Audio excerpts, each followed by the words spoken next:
Up here is injury reduction, and I call our flexibility work functional. I try not to lay in the ground and use a stretch rope a lot. I want them moving. I want them doing activities that mimic their sport. Common injury areas: hamstring, groin, and hip flexors. So we're really going to focus on those particular areas when we do our stretching. All right. I feel you never can do enough stretching. All right. I'll be honest. I didn't do a lot when I did some heavy lifting in my day, and I paid for it.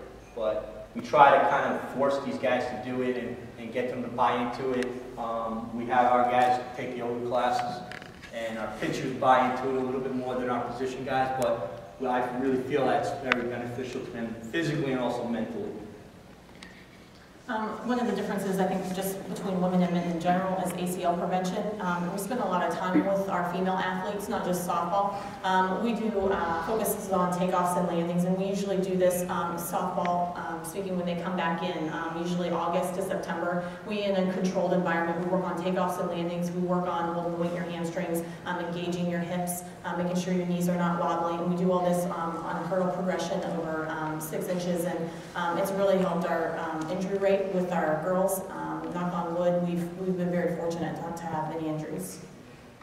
And segueing into overuse injuries, thankfully, again, we really don't have a whole lot. The only overuse injuries I really see are with my pitchers, and believe it or not, it's not their shoulders, it's their lower extremity. And I think that stems from the braking forces that I talked with you guys ahead of time. I have either a stress reaction or something like that in the shin of the landing foot, or it's a lot of problems with the low back, with a lot of the twisting motion in the low back.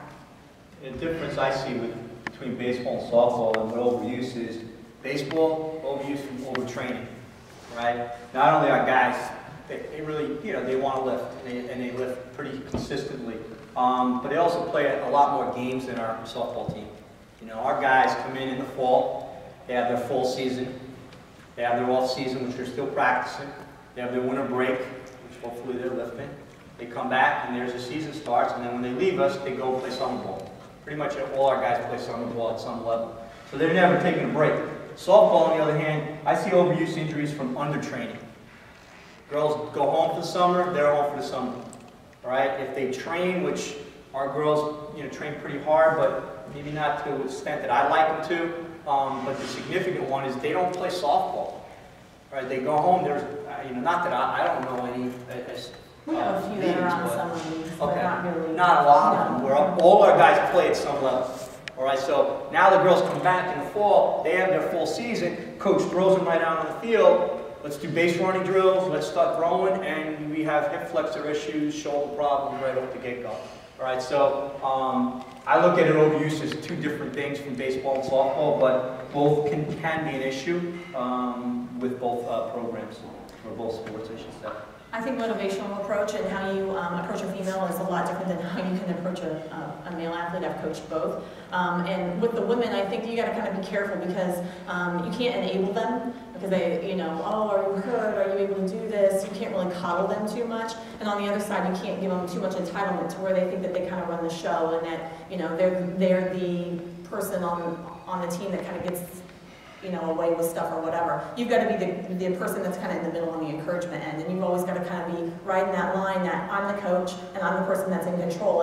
And girls are all about wanting to be friends, and I'm your friend, Coach Tracey, and I'm like, not really, not so much. Okay, when they come into my office, I'm like, hey, I'm going to ask them, and being a parent, I kind of look at them more as people now, but I'm more apt to say, okay, how's your day? Great, okay, let's move on. I don't want to get into conversation with them because I need to make sure that they've got that fine line, that I'm not their friend, I'm their coach. And I think that that's a really important fine line for the girls to understand, and I think that's maybe a little bit different for men. And one other way, too, I think motivate women is a little bit of guilt. It's kind of a funny thing to kind of throw up there, but it kind of works because you can always be like, if they're on the line and they're kind of, oh, it's just too hard, I can't make it, all you need to do is bring back the sting of a big loss.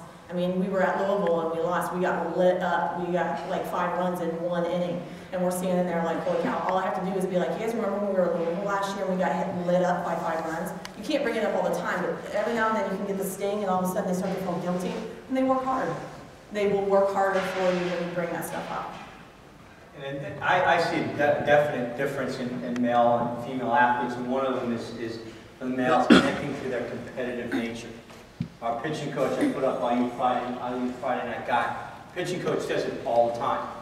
He wants to know who's the guy who wants the ball on Friday night. Friday night's the big game, the first game of the series. That's the game we want to win. All right, obviously we're rolling, but that's the important game for that particular series. Baseball players, I find they're unique. Their sport's unique. A lot of standing around, a lot of inactivity. Translates to the same thing in the weight room, right? Guys like to talk. It's like they've never seen each other the whole day, and they come into the weight room and they got to talk to each other.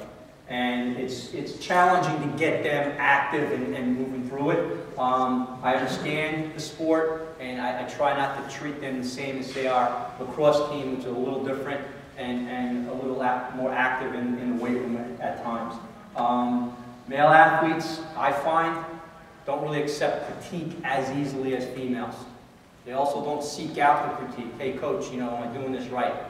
Don't get me wrong. We have athletes on our baseball team that do, but comparing male and female softball and baseball, this is what I find, that they're less likely to be like taking that criticism and going, oh, great, I'm going to get better. They kind of, sometimes it's a confrontational issue with them. As far as discipline, I want to clearly define my standards and expectations. I want them to know what I expect out of them, okay? And what the consequence is going to be, all right? My consequences only are effective because our coaches are fully 100% on board with me. They support me. I'm always talking to them. They know who's not there, who's not working hard, okay? And if someone does something wrong, I just tell the coach and they take care of it, or they let me take care of it. And just kind of defining the roles. I think female athletes in general kind of know, hey, you're the coach, and you're the leader, not the friend. Sometimes the guys, it's two bulls hit heads together, and you got to define your role as a coach and work with them, and explain to them that you're here to help them and get them better. Some listen, some don't.